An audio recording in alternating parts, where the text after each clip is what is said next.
दोस्तों, आज हम बहुत दिनों बाद आपको जो है आपकी सेवा में हाजिर हैं इतिहास की क्लास में। इतिहास में हम जो है सामाजिक सुधार देखते हैं। सामाजिक सुधार से एक इम्पोर्टेंट क्वेश्चन है, जरूर आएगा। सामाजिक सुधार में अगर सबसे पहले बात करते हैं तो सबसे पहले जो है ब्रह्म समाज की स्थापना होती है 1828 में। ब्रह्म समाज की स्थापना किसने किया? तो राजा राम मोहन राय ने किया। राजा राम मोहन राय को राजा की उपाधि जो है अकबर द्वितीय ने दिया था। अकबर द्वितीय को जरूरत पड़ी उसको पेंशन बढ़वाना था, तो ये जो है राजा राम मोहन राय के पास गया, बोला हजूर आप तो राजा हो, जाओ मेरी तरफ से प्रतिनिधि करके और ब्रिटेन जाओ और ब्रिटेन जाके बात करो कि मेरा पेंशन बढ़ाया जाए। तो उन्होंने जो है राजा राम मोहन राय की राजा की उपाधि अकबर द्वितीय ने दिया था और वो ब्रिटेन गए तो वहीं पे जो है उन्हें मेनिंजाइटिस के रूप में जो है एक बीमारी हुई, जो कि 1833 में लंदन में उनकी मृत्यु हो गई थी। तो राजा की उपाधि किसने दिया? अकबर द्वितीय ने। राजा राम मोहन राय को जो है भारतीय पुनर्जागरण कहा जाता है, मतलब भारत के सुधारक कहा जाता है, या आधुनिक भारत का अग्रदूत कहा गया कि आधुनिक भारत के अग्रदूत है। इन्होंने जो है बोला था कि हमको ब्रिटिश पढ़ाई पढ़नी चाहिए, हमको आधुनिक पढ़ाई पढ़नी चाहिए, मैथ पढ़नी चाहिए, इंग्लिश पढ़नी चाहिए, साइंस पढ़नी चाहिए। और इनको सुभाष चंद्र बोस ने बोला था कि ये युग दूत है। ठीक है, तो आपको इतनी फैक्ट याद रखनी है। राजा राम मोहन राय ने 1828 में ब्रह्म समाज की स्थापना किए थे। राजा की उपाधि अकबर द्वितीय ने दिया था। भारतीय पुनर्जागरण के जो है पुनर्जागरण कहा जाता है या आधुनिक भारत का अग्रदूत कहा जाता है। क्यों कहा जाता है? क्योंकि आधुनिक भारत की तरफ फोकस कर रहे थे। साथ में ही जो है सुभाष चंद्र बोस ने बोला युग दूत है ये। 1817 में जो है बनारस हिंदू विश्वविद्यालय की स्थापना किए थे और 1829 में विलियम बेंटिक की सहायता से सती प्रथा का अंत किए थे। 1817 में बीएचयू की स्थापना, 1829 में विलियम बेंटिक की सहायता से सती प्रथा का अंत। ये बहुत पढ़े लिखे थे, इनको फारसी बेहतर आता था, बंगाली बेहतर आता था, उर्दू बेहतर आता था, अंग्रेजी के बहुत अच्छे जानकार थे। ठीक है, सर्वाधिक पत्रिका, इनकी जो क्वेश्चन पूछा था, सर्वाधिक पत्रिका राजा राम मोहन राय की जो है किस भाषा में प्रकाशित है? तो फारसी भाषा में। देखिए, मिरातुल अखबार, अखबार एक जो है फारसी जो है, अखबार एक जो है उर्दू शब्द है। उर्दू शब्द है, उर्दू और फारसी मैच करता है, तो ये जो है मिरातुल अखबार जो है फारसी भाषा में है। ठीक है, मिरातुल अखबार किस भाषा में है? फारसी भाषा में है। वही संवाद कैमुदी जो है बंगाली भाषा में है। ये दोनों याद रखिएगा, मिरातुल अखबार जो है फारसी भाषा में है और संवाद कैमुदी जो है बंगाली भाषा में है। 1833 में इनकी मृत्यु हो गई थी लंदन में मेनिंजाइटिस में, जैसे बताया आपको। देखिए, इसके बाद इनके दो शिष्य थे, देवेंद्रनाथ टैगोर, देवेंद्रनाथ टैगोर, और एक थे जो है इनके जो है केशव चंद्र सेन। देवेंद्रनाथ टैगोर और केशव चंद्र सेन, ये दोनों जो है पहले तो जब ब्रह्म समाज इनकी जो है मृत्यु हो गई राजा राम मोहन राय की जो है, तो इसके बाद जो है देवेंद्रनाथ टैगोर के हाथ में चला गया।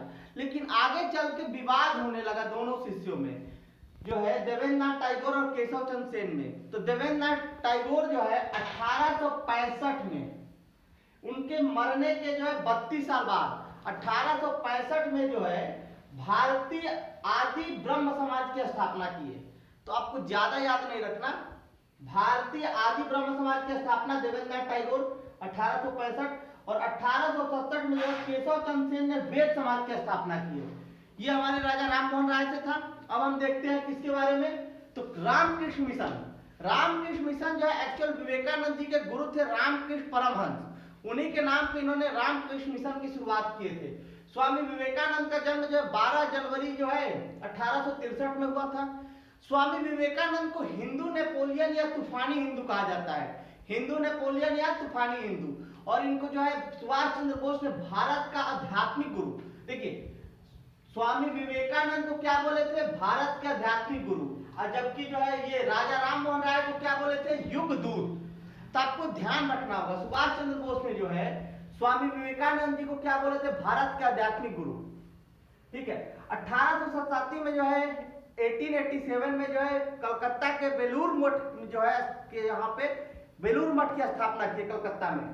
ये बेलूर मठ आगे चल के जो है अंतरराष्ट्रीय केंद्र बना, रामकृष्ण मिशन का अंतरराष्ट्रीय केंद्र जो है बेलूर मठ बना आगे चल के। 1887 में बेलूर मठ की स्थापना किए और 1893 में जो है धर्म सम्मेलन में शिकागो में भाषण दिए थे, बहुत ही फेमस है शिकागो का उनका भाषण। किसी और वीडियो में देखेंगे कि भाषण में उन्होंने क्या बोले थे। ठीक है, अमेरिका में वेदांता सोसाइटी की स्थापना की, 1896 में वेदांता सोसाइटी की स्थापना किए। इसके बाद 1897 में बेलूर मठ को अंतर्राष्ट्रीय केंद्र बना दिया और 1902 में इनकी मृत्यु हो गई। मतलब 1863 में जन्म हुआ और 1902 में इनकी मृत्यु हो गई। इनकी प्रमुख बातें क्या है, हिंदू नेपोलियन है, तूफानी हिंदू है। और सुभाष चंद्र बोस ने जो भारत के आध्यात्मिक गुरु कहा था, इनके बचपन का नाम या वास्तविक नाम नरेंद्र दत्त था, गुरु का नाम रामकृष्ण परमहंस।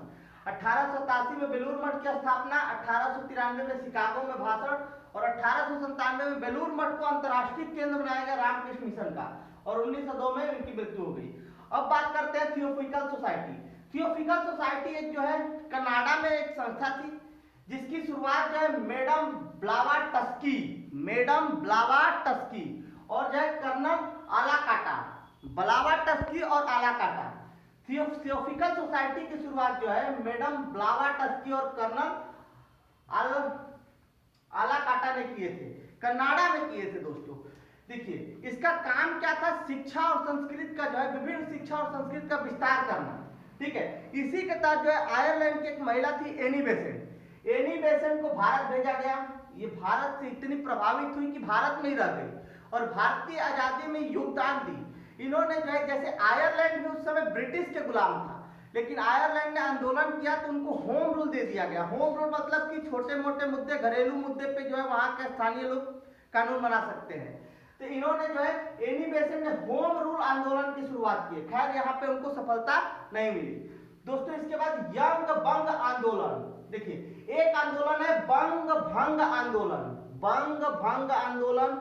ये जो है 1905 में हुआ था बंगाल के विभाजन को रद्द करने के लिए। और एक है यंग बंग आंदोलन, ये 1828 में हुआ। ये जो है विलियम डेनिजीवो किया थे, विलियम डेनिजीवो ने ये जो है यंग बंग आंदोलन की शुरुआत की है। इसका मुख्य उद्देश्य था कि प्रेस की स्वतंत्रता दिलाई जाए। दोस्तों इसमें बंगाल के युवा बढ़ चढ़ के भाग लिए। ठीक है, तो इसको युवा का आंदोलन भी कहते हैं। दोस्तों आपको अच्छा लगेगा तो चैनल को सब्सक्राइब तो कर ही लीजिएगा, अच्छा लगेगा बुरा आप हमसे जुड़ जाइए। जय हिंद, जय भारत।